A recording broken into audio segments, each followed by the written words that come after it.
à tous et bienvenue sur ce premier Facebook Live de notre week-end de reconstitution au Musée de la Grande Guerre. Je commence notre petite pérégrination par l'association TCF 1830-1920. TCF comprenait Troupes coloniales françaises, c'est l'une de leurs spécialités, c'est ce qu'ils vont vous faire découvrir, c'est pas moi qui vais principalement parler, c'est eux quand même, c'est eux qui s'y connaissent. Hein.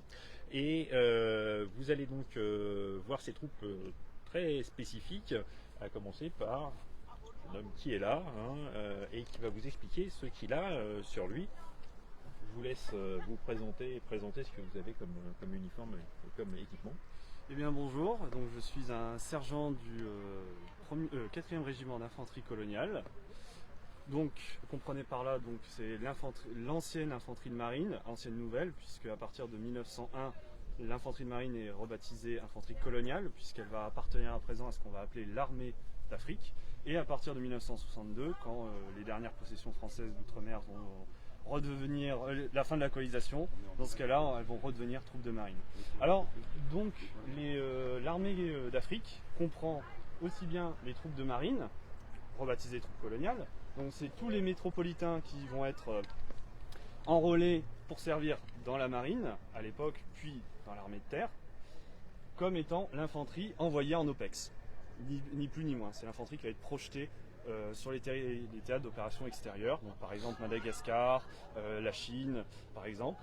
Et donc en 1914, ces troupes, vous pouvez voir ici donc les uniformes qui sont portés à partir de août 1914.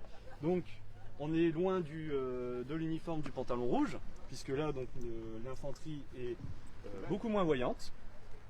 Pour le reste, elle a gardé quelques effets de tradition venue avec l'équipage de la flotte ou l'encre de marine par exemple. Pour le reste, c'est à peu près le même équipement.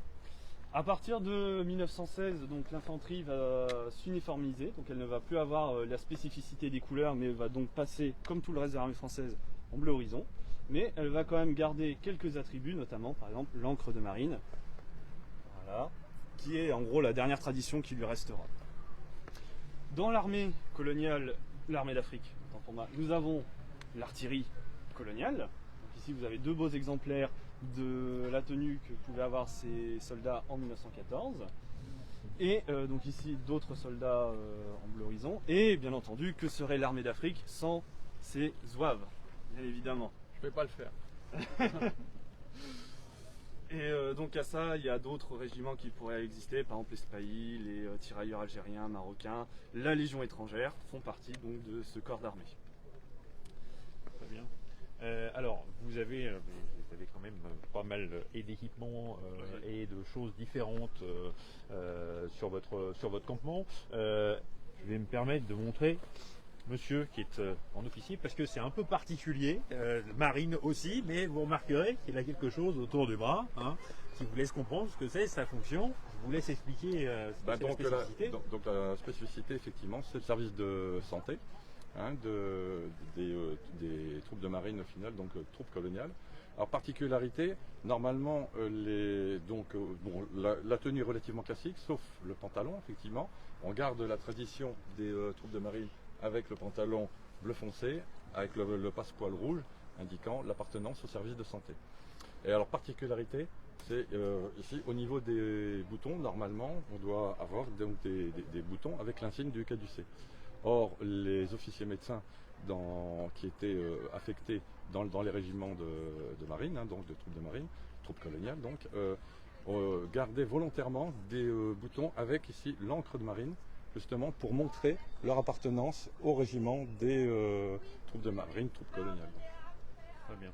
Oui, ils ont tendance à vouloir vraiment se distinguer. La marine rappelle toujours qu'elle est la marine. Voilà. Il y a un esprit de corps qui est important et qui est entretenu, ça se voit. Même quand tout le monde finit par se ressembler avec les tenues bleu horizon, on garde la petite encre de marine. Alors je précise que c'est pas forcément évident, parce que c'est tumultueux l'histoire des colonies, surtout les colonies françaises, qu'il y a donc les troupes coloniales et les troupes d'Afrique. Concrètement, souvent, ils viennent des mêmes zones. Mais c'est divisé en deux parce que les soldats ne sont pas tous à fait identiques. Par exemple, Une unité très complexe, ce sont les zouaves. Les zouaves, au départ, ce sont des troupes indigènes, c'est comme ça qu'on désigne à l'époque les habitants des colonies, et au fur et à mesure de l'histoire des zouaves, eh bien, ça va changer. Pendant la guerre, on aura des troupes d'origine métropolitaine.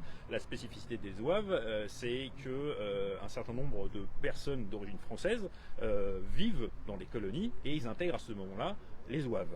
Hein. Mais donc effectivement, elle a une double histoire, l'histoire des zouaves, c'est ce qui la rend un peu complexe, effectivement. Et puis on peut voir ici que dans le campement, vous avez toute une installation de services de santé avec la particularité que j'expliquais tout à l'heure, c'est que si sur les autres services de santé on va beaucoup entendre parler de la chirurgie, ici il y avait aussi tout un travail sur les maladies en fait, sur la microbiologie, puisque quand vous avez forcément des médecins qui travaillent dans des zones plus chaudes, et ben c'est l'occasion de confronter des virus notamment qui viennent de ces zones-là et de développer des traitements contre ça. Donc c'est la particularité aussi qui est abordée dans votre campement. Hein. C'est l'occasion de voir les dames qui se sont cachées discrètement. Elles fuient la caméra, mais bon, on va pas obliger. Hein. Voilà. Mais de toute façon, le plus simple pour les voir en vrai, pour les toucher, enfin pas trop. Toucher, hein. Bon, monsieur a dit vous pouvez toucher, donc mesdames, hein, n'hésitez pas, enfin, messieurs aussi, hein, pas de problème. N'hésitez pas à venir les toucher tant qu'ils vous donnent l'autorisation, et surtout à venir donc les voir en vrai pendant le week-end aujourd'hui et demain. Hein, n'hésitez pas, venez nous voir et ils vous donneront toutes les explications. Je vous préviens. Si vous faites ça à chaque camp, il y en a pour plusieurs heures. Chacun pourrait vous expliquer pendant des heures la spécificité. Donc faites-vous plaisir, venez nous voir au week-end Reconstitution. On vous attend, ils vous attendent avec grande impatience. Et nous, on se retrouve tout à l'heure pour d'autres lives. Merci à tous de votre participation, d'avoir regardé cette vidéo.